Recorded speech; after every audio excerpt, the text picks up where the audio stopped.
Well, if you're one of the lucky little devils that still has your wild card remaining for this season, then good for you. We've got a list now from Az and Gianni of the top 5 must-haves going forward. So let's take a look. And as we can start with you, we can see on these lists that you've both gone for Kane and Jota, but then you've gone different for the other 3. So first of all, why Kane and Jota as the must-haves? Yeah, I mean, Kane is just... I won't go into too much detail about Kane because it's obvious why he's such a good pick. He's on penalties. Spurs are out of Europe now.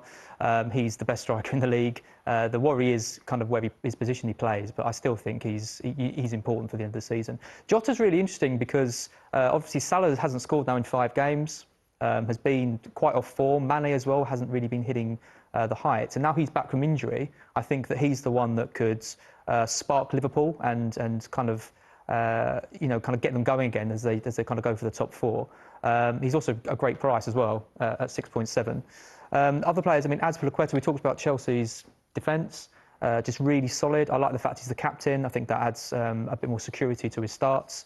And then 2 Man United players. And then 2 Man United players. Yeah, I mean, again, the league position is important for them. They want to finish highly in that. Fernandes, don't need to talk about him. He's just so consistent, so reliable. I think he's just going to continue to deliver.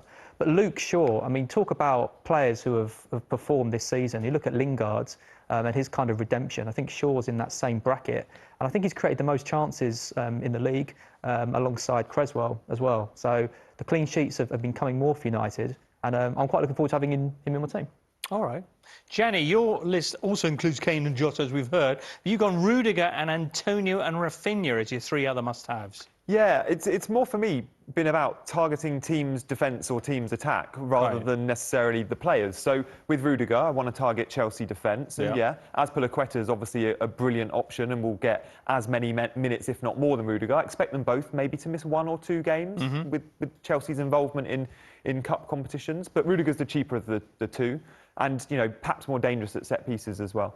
And then, you know, you look at the others. Antonio could be Lingard. Rafinha could be Bamford, but they're 2 attacks that I want to target.